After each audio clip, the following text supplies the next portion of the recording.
حضرت ابراہیم علیہ السلام کے بیٹے حضرت اسحاق علیہ السلام اور ان کے بیٹے تھے حضرت یعقوب علیہ السلام۔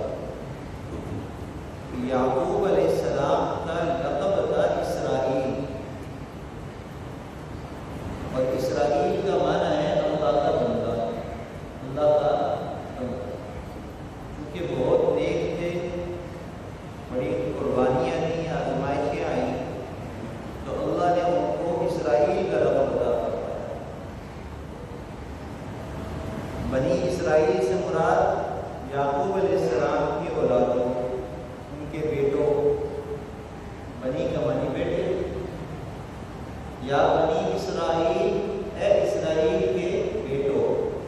اسرائیل سے مراد یعقوب علیہ السلام۔ اللہ تعالیٰ یوں بھی کہہ سکتے تھے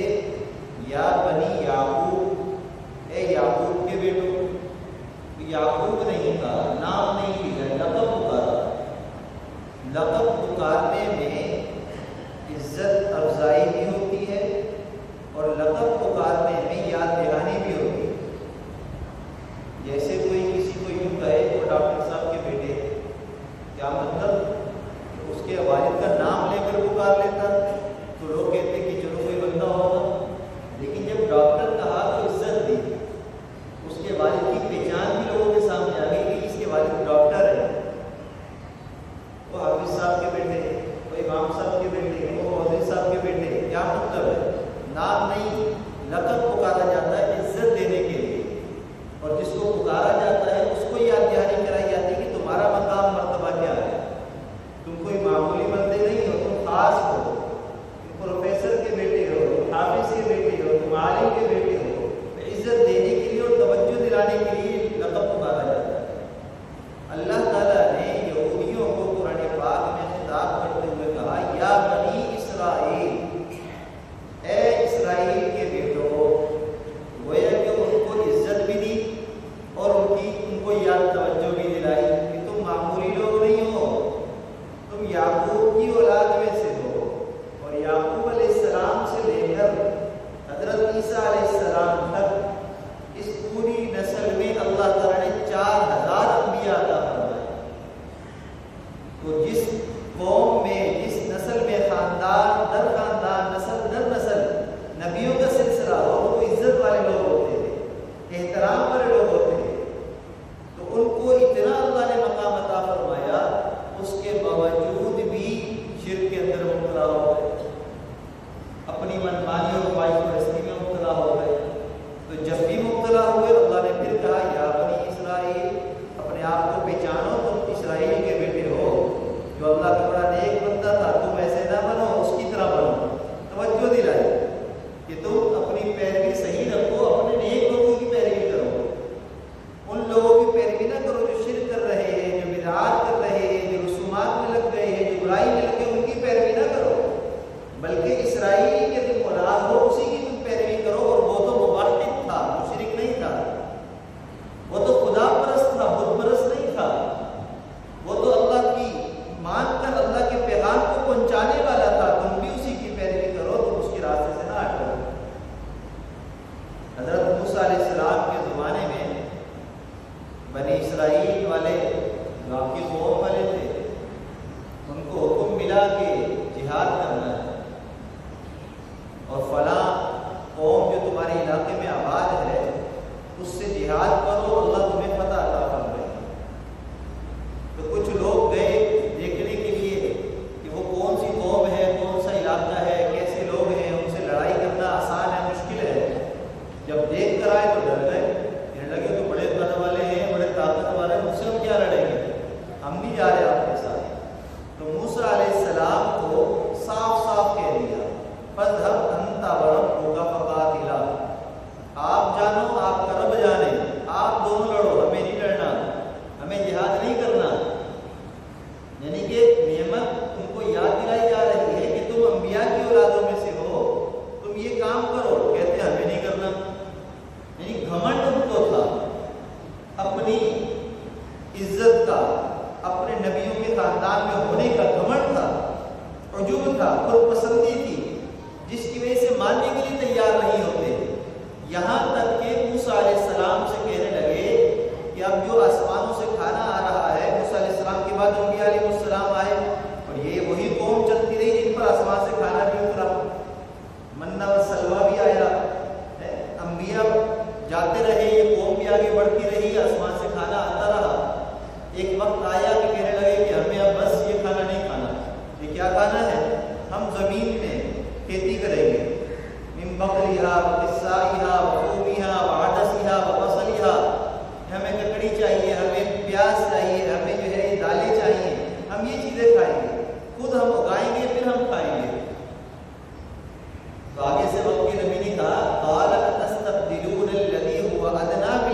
ہوا خیر، جو اللہ کی طرف سے خیر والی چیز، آسمان کا کھانا، جنت کا کھانا تمہیں مل رہا ہے، جو اچھا کھانا ہے، اللہ کی طرف سے انعام ہے، تمہیں محنت نہیں کرنی پڑ رہی، بغیر محنت کے کھانا مل جاتا ہے، وہ زیادہ بہتر ہے، تم اس کے بدلے ادنا کو تبدیل کر رہے ہو، ادنا چیز کو چاہ رہے ہو کہ ہم خود کھیتی باڑی کریں گے، ہم خود کمائیں گے، ہم خود اگائیں گے، پھر ہم کھائیں گے، تم ادنا کی طرف آنا چاہتے ہو، لیکن سمجھ میں نہیں آئی۔ یہ یہودیوں کا سب سے بڑا مسئلہ یہ ہے، جس کی وجہ سے اللہ تعالیٰ نے ان پر ایسی ذلت مسلط کر دی جو قیامت تک اب ذلت رہے گی۔ وجہ کیا بنی؟ بار بار اللہ کی نعمتوں کو ٹھکرانا، عجوب کے اندر مبتلا ہونا، اور اللہ کی فرما برداری کے بجائے نافرمانی کے راستے پر چل پڑنا، یہ اللہ کو ان کا پسند نہیں آیا۔ بار بار انہوں نے ناشکری کی، کفر کیا، اللہ نے ان پر ذلت مسلط کر کے حضرت اسماعیل علیہ السلام کے خاندان میں اپنے محبوب صلی اللہ علیہ وسلم کو مبعوث فرمایا، اور اللہ کا شکر ہے کہ اللہ نے اپنے محبوب کا ہم سب کو امتی بنا دیا، اور اس امت محمدیہ کو، اس آخری امت کو اللہ نے تمام امتوں پر فوقیت عطا فرما دی۔ کنتم خیر امت اخرجت للناس تأمرون بالمعروف وتنہون عن المنکر وتؤمنون باللہ والیوم الآخر۔ اس امت کو عزت اس لیے دی ہے کہ تم ایمان والے ہو، آخرت پر ایمان رکھتے ہو، خود بھی بھلائی کے کام کرتے ہو، دوسروں کو بھی بھلائی کی دعوت دیتے ہو، خود بھی برے کاموں سے روکتے ہو، دوسروں کو بھی برے کاموں سے روکتے ہو۔ اس کام کے لیے تمہیں اللہ نے چنا ہے، اور اسی وجہ سے عزت بھی عطا فرمائی ہے۔ اب ذرا ایک لمحے کے لیے ہم سوچیں، یہود کو ذلت کیوں ملی؟ یہود نے خیر کے بدلے، اعلیٰ کے بدلے ادنا کو پسند کیا، جو اچھی چیزیں تھی اس کے بدلے انہوں نے ادنا چیزوں کو پسند کیا، فرما برداری کے بجائے نافرمانی کے اوپر چلے، اللہ کی بندگی کے بجائے خود پرستی کے اندر مبتلا ہوئے، اللہ کی پرستش کرنے کے بجائے خواہش پرستی کے اندر مبتلا ہوئے، اللہ کے احکامات کو اوپر سے کچھ ڈال کر اپنی مرضی، اپنی رسومات، اپنے خاندانوں کو دیکھ کر چلنے لگ گئے۔ یہ ان کی خامیاں، ان کی غلطیاں تھیں، جس کی وجہ سے ان پر ذلت مسلط ہوئی، اور ان کو یہ کہا گیا تستبدلون الذی هو ادنی بالذی هو خیر۔ اب ہم اپنا جائزہ لیں، کہیں ہم نے بھی تو ادنا کو اختیار نہیں کر لیا اعلیٰ کے بدلے؟ ہاں، اصل بات یہ ہے، اصل سوچنے کا مقام یہ ہے۔ ہمیں حکم ملا کہ نماز ادا کرو، ہاں ادا کریں گے، آپس کے جھگڑے شروع کر دیے، کیسے کریں؟ بریلویوں کی کریں، دیوبندیوں کی کریں، اہل حدیثوں کی کریں، رفع یدین کریں یا نہیں کریں، ہاتھ کہاں باندھے، جھگڑے شروع کر دیے، نماز سے ہی چلے گئے۔ نماز کا حکم تھا، نماز چھوڑ دی، جھگڑے دوسرے شروع کر دیے۔ صحابہ کرام رضوان اللہ علیہم اجمعین کے زمانے میں یہ جھگڑے نظر نہیں آتے، اس لیے کہ ان کو اللہ کا حکم نظر آتا تھا، اختلافات کو وہ نہیں دیکھتے تھے، جس امام کے پیچھے کھڑے ہوتے ویسے ہی نماز پڑھتے تھے، جس علاقے میں جاتے تھے وہاں پر اللہ کے محبوب صلی اللہ علیہ وسلم کی سنت کی بات کرتے تھے، لہذا سب ابھی ایک جیسا تھا، سب ایک دوسرے سے فٹ تھے، کوئی پریشانی کی بات نہیں تھی۔ ہم نے نماز کو چھوڑ دیا، ٹی وی کی اسکرین کو اختیار کر لیا، موبائل کو پسند کر لیا، ہاں نماز کا وقت ہے، ٹی وی کی آواز بند کر دی، جیسے ہی اذان ختم ہوئی پھر ٹی وی کی آواز بلند ہو گئی، جو سین چل رہا ہے، جو پروگرام چل رہا ہے وہ ویسا کا ویسا ہی چل رہا ہے، اس کے اندر کوئی رد و بدل نہیں ہوا، کوئی رکاوٹ پیدا نہیں ہوئی۔ ہاں زیادہ دینداری کا غلبہ ہوا، تھوڑا ڈر خوف ہوا تو ٹی وی بند کر دیا، اذان کے بعد دوبارہ کھول لیا، ہاں اذان کا احترام کر لیا۔ ارے بھائی، اذان کا احترام کرنے پر صرف تھوڑی ہے اللہ کی بندگی، اذان کے اندر کہا کیا گیا ہے اس پر عمل کرنا ہے، اور اذان میں یہ کہا گیا ہے حی علی الصلاۃ حی علی الفلاح، آؤ نماز کی طرف، آؤ کامیابی کی طرف۔ ہم نے اس کامیابی کو چھوڑ دیا، صرف اس کامیابی کے اعلان کو سن کر ہم خوش ہو گئے کہ ہم جنتی ہو گئے، اس لیے کہ ہم نے رمضان میں بیان میں سن لیا تھا جو اذان کا احترام کرے گا وہ بھی جنت میں جائے گا، ہم نے احترام کر لیا، بس کافی ہے۔ تو آدھی بات ہم نے سن کر آدھی بات پر عمل کر لیا، اس بات پر، اس اعلان پر جو عمل کرنا تھا اصل بندگی کی، اس کو ہم نے چھوڑ دیا۔ تو ہم نے اعلیٰ کو اختیار کیا یا ادنا کو اختیار کیا؟ ادنا کو اختیار کر لیا۔ ہاں، اللہ کی بندگی کی بجائے ہم نے ٹی وی کی بندگی شروع کر دی، ہم نے اچھے پروگرام کرنے کے بجائے ہم نے جو ہے ناچ گانے کے پروگرام